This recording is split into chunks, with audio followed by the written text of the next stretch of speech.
1983, when Big Bob Stanton is the director of the National Capital Region. Dennis has clued me in that this property is coming up for sale. Dennis is not a member of the staff of this park. So I called up Big Bob Stanton. The Park Service happened to have had considerable monies to spend for lands. So the Park Service went to the owner of this property, and they will tell him, we'll want to buy an easement off your property. They'll pay him 4/5 of the value of the property. And they write an excellent easement, directing that it can only be, and there are going to be no openings of building garages looking like barns. They've been caught sucking eggs there. So this land, he's received 4/5 of the value, the Park Service funds. Then it's going to become critical when Dennis goes out to the Cleveland Roundtable and runs in to two members of the Roundtable who are metal detectors. Now this is private land, so with the permission of the private landowner, they had dug up in the area where we're going to be later, which is going to be the area over which the 63rd New York advances. They're going to find skeletal remains, not a complete skeleton. They're going to find the small bones of the hands, the feet, and rib cages. No large bones. But they're going to find, you're going to see some of them on exhibit when we go up into the when we go up to the Frye house on that evening there. You're going to find evidence of New York buttons and Catholic religious medals. And they're going to tell Dennis this. So Dennis will come back. And Dennis is still not working here. He'll let the superintendent know it and other people. And they're going to work out an archaeological project here. They're going to get Doug Owsley, an expert from Smithsonian on forensic anthropology. They're going to get the Park Service regional archaeologists. That you don't want to get him in a conversation because he's going to wear you out. They're going to get the Catholic Church involved, religious medals. They've got to get the State of Maryland Historic Preservation Officer, Washington County, and the National Capital Region. And they're going to do an extensive archaeological dig. We'll point it out later on, where they're going to find 3 more interments. Again, except one of them, they're going to find just the bones of the hands, the feet, the ribs, etc. But in one of them, they're going to find the man's rib cage and spine and that part of his body. They're going to find 5 mini balls. Because the Irish are going to brag, we got within 30 yards of the Confederates. So this poor bastard, who is probably one of 2 men, you can get down to, is going to take 5 balls in this area of his chest, which is there. Also, they're going to find something else. From the bones, they have enough to tell there's a man between 45 and 50 years old. In the physical condition of the cartilage, he would not be able to get into the Army today. We're going to have him pin him down pretty much to one of 2 men in the 63rd. So having found that, finding more New York buttons, Catholic miraculous medals, and beads, the next thing to do, we have a good site here, and Dennis will get me to spend a busy day when they rebury the remains of these 4 men, which is the closest Sunday to the Battle of Antietam in 1989. Wonderful ceremony, and they're going to be burying him. Fast forward to 2000, and a developer comes in, and your friend, the owner, has forgot about this easement. The purchaser hasn't had lawyers look at the easement. And suddenly he's going to find out, if I buy that land at this fancy price the owner wants, I'm going to have to farm it. I can't develop it. So, coming back to square nine, in 2003, the Park Service buys the final 1/5 interest in the land. So now it's able, 2003, we're able to come out and walk this land. Rather interesting, since Pittsburgh man is here.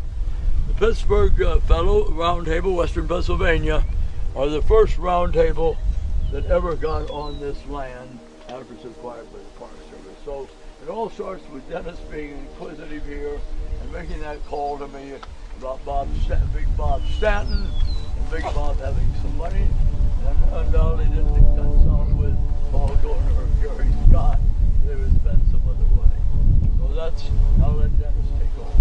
You're doing this more modest than I am, and he probably wouldn't have told that story, but it's very important. Shows how close the Irish got, shows they were Irish, shows that they were armed with smoothbore muskets, as they said they were, blasted by the North Carolina, armed with rifle muskets. Right?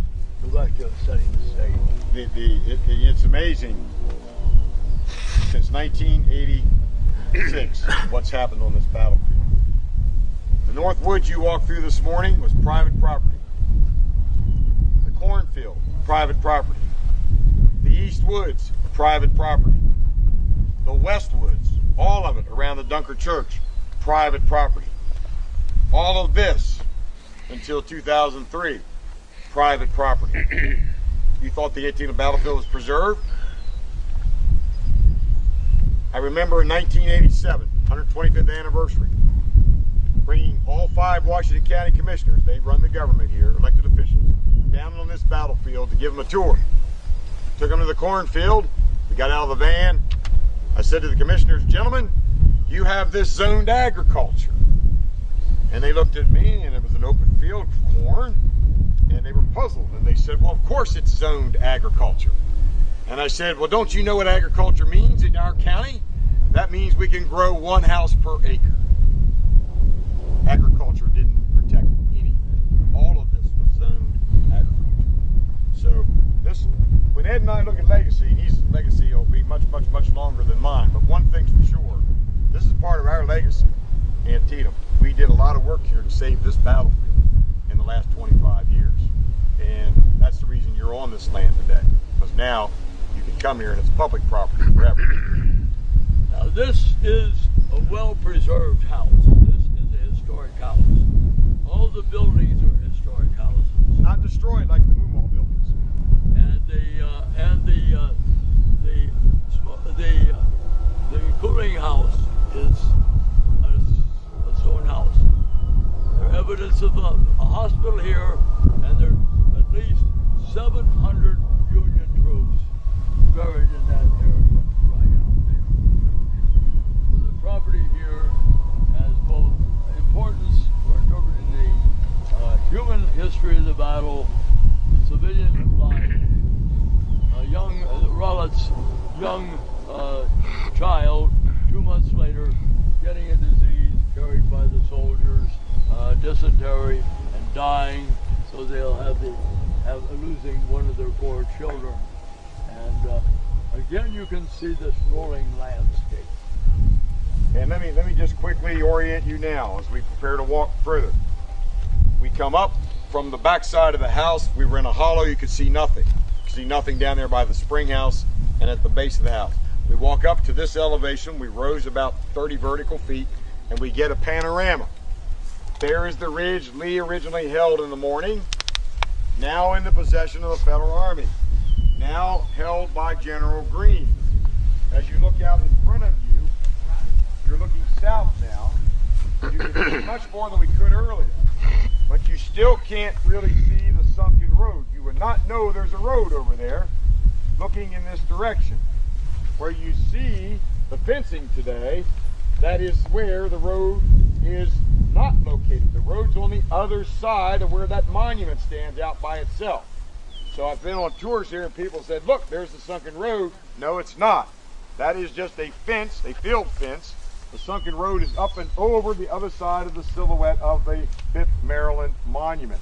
If you look this direction, you can see a Pennsylvania monument. I believe that's for the 132nd Pennsylvania. And that is in the location of the sunken road, and that's the only part of the sunken road you would have been able to see. But you're not going to see Confederate battle flags fluttering along there. The Confederates have lowered their flags. They're behind that hill. You don't really know they're there. If you're French, one of the great debates of Antietam was French lost? Well, you can see how easily it would be for him to get lost. Sedgwick went that way. The theory is that French should have gone this way and supported him in the West Woods. Instead, what happens is French veers like this. He does this. He's coming in like this, and he changes direction, and he starts like this. Obviously, not going to support Sedgwick. So, if you read Sears, you read Murphin, you read most of the historians, they will tell you French gets lost. He's disoriented. He's going the wrong direction. He should be going that way, and some inexplicable reason he suddenly veers and starts coming this way. I challenge that now. I don't believe he's lost at all, because once French comes up out of this hollow, what does he see? He sees right up there on that ridge a Union line, and it ends. The flank's up in the air. There's nobody right up there. The end of the Union line is in sight. In fact, you can see what looks like a white car or something sitting up there on the road. That's where the Union flank ends. Can you all see that white car up there? Yeah. There is no Federal troop after that point. That's the end of the Yankee line. That's the end of Greene's line. French can see that. Sedgwick, in the meantime, is going backwards, so it doesn't make any sense for him to continue to go this way. And so French veers perfectly in alignment to extend the Union line this direction. Extend the Union flank this direction. It actually makes perfect sense. So was he lost? Otherwise, people don't like French. Because French forces Thomas Jonathan Jackson out of the army. Thomas Jackson is a junior captain under Fort Meade. He doesn't like French. He hears gossip. Be careful if you hear army gossip. He hears gossip. The French's wife is pregnant, and French is seducing her companion. Jackson will accuse French of that. French will say, let's have a court of inquiry. Jackson calls on the soldier he'd heard this rumor from. The soldier says, I didn't tell him that. So Jackson knows he better leave the army. He's made an enemy, and he's been caught, according to the court-martial, in a fib. French is not doing what he accused him of. This is witness. It's hearsay. Hearsay witness is not worth the damn paper it's written on. So a lot of people don't like French because, but at one time he was considered a good officer. The three officers responsible for the Union light artillery are French, Hunt, and one other man. That's the board that comes up with the light artillery that gives us victory in the Mexican War. We won the Mexican War easy because we had light artillery. The same artillery that's going to be used here. We got the outside. We better be moving on. We want to get down here. Antietam. Again, looking at map number, map on page 20. Keep the logo up that way, that's north. So Mahar is going to form his men on the other side of that ridge. See that ridge about 300 yards from us? You can see those trees. You can see stone outcropping. That's where Mahar was going to lead the attack of Richardson's command is going to form. Now the right flank, when he forms it, as you look on map 20, his right flank will guide on the lane leading to the Rowlett House from Bloody Lane. That lane has been the same place for more than 150 years. So as you look from here, when Marr reaches this point, he had formed his men up about 300 yards in that direction. He's going to cross across this fence, and he's not going to see the enemy, and the enemy ain't going to see him till they cross that ridge where we can see those trees that have not leafed up. Only then will he see the enemy.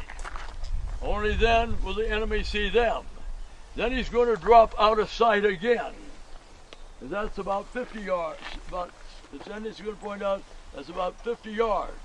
He's going forward another 20 yards, and he's going to come up onto another ridge, 30 yards from the Union. And that's when they're going to see each other, and they're going to blow each other out. So Mahar, when he forms his men, will form his men from right to left. We're going to advance along the line, along the left flank of the 69th and the right flank of the Protestants. Now the army always screws things up. Now the center, the person on Mahar's right, as you're going to see, as Mahar advances, you're going to see the 29th Massachusetts. They're Congregationalists. They're from Massachusetts. Congregationalists in Massachusetts have hated Catholics since the French and Indian Wars. And they were supposed to have the 28th Massachusetts with them, not the 29th Massachusetts. They'll only rectify that before the Battle of Fredericksburg. Then on their left is going to be the 63rd. That's Dennis's favorite regiment, because that's where Dennis is going to make, using this information, giving him where they're going to find the interments. And on the far left is the 88th New York. So they're going to be the first group of Richardson's to be committed. Following them is going to be the brigade. As you can see, coming up in support of them will be the brigade commanded by, as you look at your map, since I have mine upside down, it's going to be the brigade commanded by Caldwell.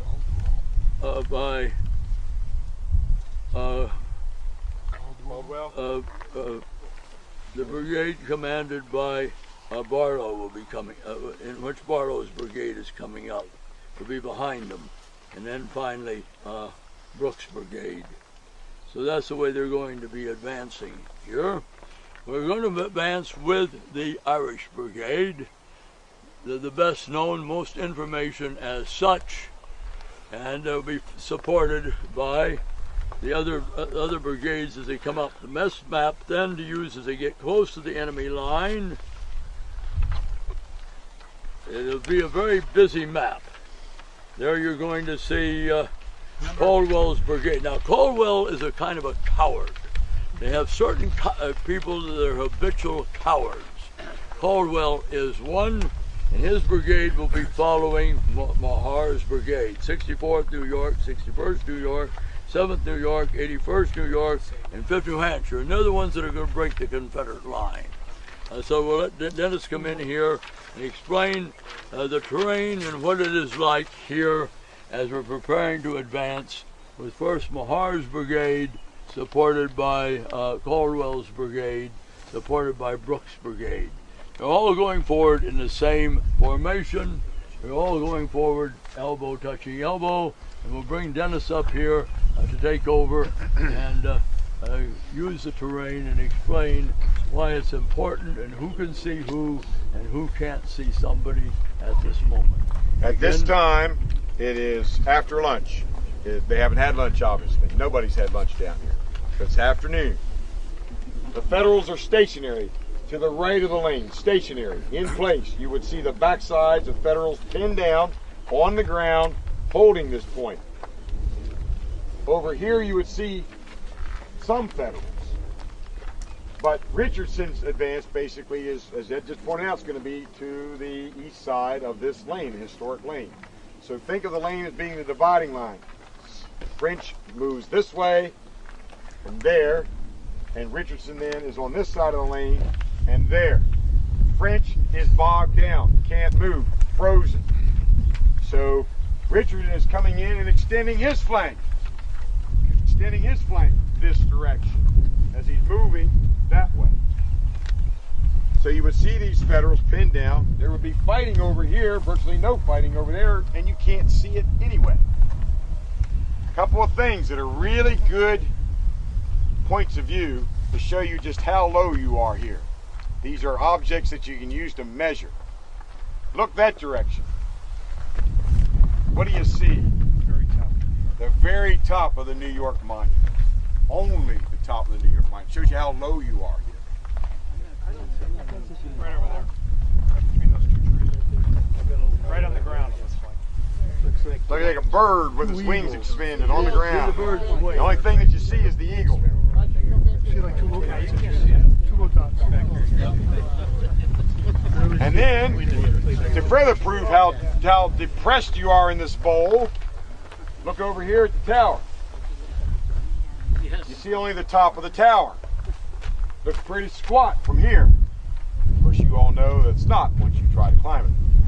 And so it just gives you a sense of just how far down you are. That tower is over 10 stories high. You're not seeing much of it from here. So again, it really illustrates the dramatic change in topography on this battle.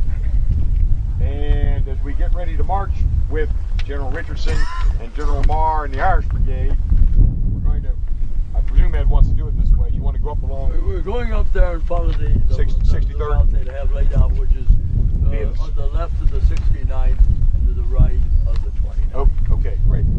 You'll see how the landscape will open up some, but you still can't see much. You're not going to see the enemy until you're less than 100 yards from them. There's one advantage to you as a Federal down here, and that is this. The Confederates can't see you either. There's no such thing as indirect artillery fire, so you're not under artillery bombardment, and they can't see you with their infantry, so you're very protected, you're very sheltered until you get right in their face. And that's when it all breaks loose. Now, and you're going to, how many good Irish Catholics are there here? Now, I wish we had Be proud. Father Miller here. We got a few Irish Catholics. Father Miller would reenact Father Corby. Oh, who are we going to have do reenact Father Corby? Miller would be Father Corby. Oh, yeah. So Father Miller, Father Corby, he will assemble the Irish regiments. They have made noise. They've had enough influence to get padres instead of ministers or rabbis assigned to them. So Father Corby would eventually be president of Notre Dame. So undoubtedly, long before she saw a Civil War battlefield, she saw Corby's monument at near the administration building at Notre Dame. Is that right, Mary? Did you see that monument? Where's Mary? She's over there. And so Corby habitually does this. It's like a Notre Dame grad. The regiments will advance their colors. The Irish regiments, they'll then kneel, and he'll give them absolution. And he does a much better job than Newt Rockney. Newt Rockney was a Lutheran, so he could say, win one for the giver. So Corby's generally ending would be, after giving them absolution, he would warn them, let's say the good Catholics, hands up, hands up. He's going to warn you that cowardice in the face of the enemy is going to condemn you to damnation, to eternity. So that means you're going to be in hell the rest as you leave this earth, go through purgatory, and you'll be going to hell, and you'll be in damnation. So that if you're not very inspirited by him, you're not a very good Catholic. You better contact the Pope. That's the part I hate about being Catholic, that hell and damnation. We can see the men to our right, the Confederates. We can see Confederates to the left of us, but we cannot see the Confederates directly in front of us. The other thing the rebels have done is they have taken the rail fencing down, and the back rail fence, meaning the one that's on the opposite side nearest us, has been completely removed and brought forward to the front rail fence. They took the whole thing down and used it, tried to build a barricade. So it doesn't look like this. You would not see the rail fence up like that, giving you a good outline of where the lane is. Now you're in the right battalion of the 69th. When you come off this ridge, you're going to not be seeing any Confederates until you top that ridge within 25 yards of the enemy. Yes, you see the enemy now. You're right battalion, you ain't going to see them. When you go into that swale, then you come up again, and you're then going to be only about 25 yards from death. You all represent about one federal company at full strength here at Antietam. So think of your regiment extending further to your left, further to your right. Probably you would have about, maybe 350 men in the regiment. The Total. three Irish regiments average 400 men. 400 men, okay, 4, 8, 12. So this gives you a sense. You take your line here and you'd be able to have the line extending to your left much further and to your right much further, but you would not see anybody to your right because they're down over that slope. They would disappear. And keep in mind now that some of you are going to start to come under Confederate fire here. Others of you aren't. And some of you, and you're not going to halt till you're about 30 yards away from the enemy. And we'll show you where that is. That's when you're going to stop and load and prepare to fire. But you're going to have the best of it, because you're going to be firing buckshot, great buckshot, and 169 caliber ball into the Confederates. You're going to be firing caliber 5.77 into you. And at that close, at that range, you are really better off. Because this Irish like close combat. They like to see the expression in their enemy's eye. So you said they loaded up when they got there. They loaded up there. You're loaded. You're going to be ready to stop and prepare to fire. You're loaded. You're going to have to reload. Oh yeah. 30 yards. Well, I'll be lost. And what time of day are we at? We're about a little after. We're about 12:30. 12:30. Yep, just afternoon. So let's do this. When we advance, Ed and I will be the color bearers, which is a very dangerous position to be in, because you want to take the color bearer down. So we won't pick one anymore. Where's our tour director? He's flying the colors. Where's the tour director? Come on, Mark. You were idiot enough to put that thing on, so you're going to carry the colors for us right now. Here's what it looked like right there. All right. You all noted that he was wearing the Western Iron Brigade shirt this morning. He has changed that now to the Irish Brigade. There's their flag. All right. You're going to carry the colors. I ought to make you take that off and put it up, hoist it up there. Don't take off your shirt. We would be in the center of the regiment, which means that the rebels know how many men are to the left or to the right just by seeing the flag, because you always have the colors in the middle of the regiment. So here we go. Try to keep your formation. We'll stop. We're going to be going about 80 steps a minute. All right. Time is going fast, so we have to. Okay. Now I'm going to say by the route step, forward march. Keep pace with me, Ed, and our color bearer, Mark. Don't go by us. Try to maintain line. Stay elbow to elbow. Should be touching elbow to elbow. Close rank.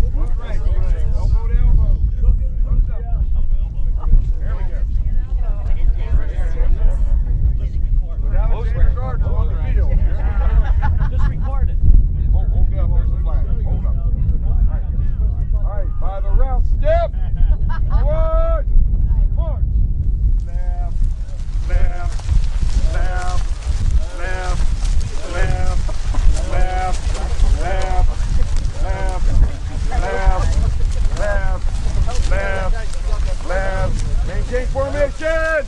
Left. Left. Left. Left. Left. Left. Taking hits. Left. Left. They are shooting at you right now. Left. Left. Left. Some of them went down. Left. Company. Hold. Hold. Dress it up. Dress it up. Dress up ranks. 2 lines. Dress up ranks. Under fire. Look at how close you are to the Confederates. You haven't fired a shot yet. We got to come over his shoulder. This is exactly the way Marr expected you to fight.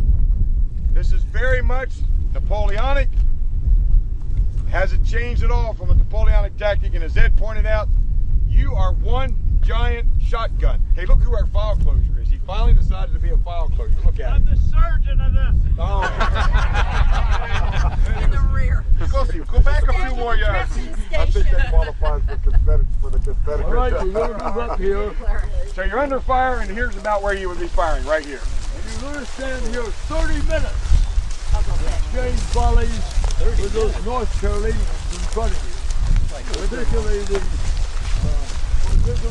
4th and the 30th North Carolina. Now stop just a moment, one more time. Ed shared with you the story of us finding the remains of Irish Brigade soldiers on the field through a couple members of the Cleveland Civil War Roundtable who were metal detecting on private property with the permission of the owner, 1988. Those remains, turn around, were found over there where you can see the artillery, the trees, and that rock outcropping. These Irishmen who would be killed here were buried over there by that outcropping, purposely so a farmer would not come along and dig them up at some future date. So they were sheltered there. And when we did the excavations, Ed mentioned that we found 5 smashed bullets side by side in 2 human bodies. I will never forget, ever, the archaeologist doing the excavations, and all of a sudden the trowel went ding, ding, metal on metal. We knew it. We were in a chest cavity and we thought we had a breastplate. So you put the trowel away, you pull out the brush, and you very, very lightly begin to brush away. We didn't see any brass. This was very odd. Something made that sound. And then all of a sudden we saw something white, small, that looked like a small stone, flat. It was a bullet. That bullet had landed in the chest and taken that man down. And with a little bit more brushing, within less than 2 inches, we found 3 bullets smashed, encased in his chest. That shows how close he was. Almost simultaneously, those 3 bullets hit this man. But we got to go on because we're... Were those bolts broken? 30 minutes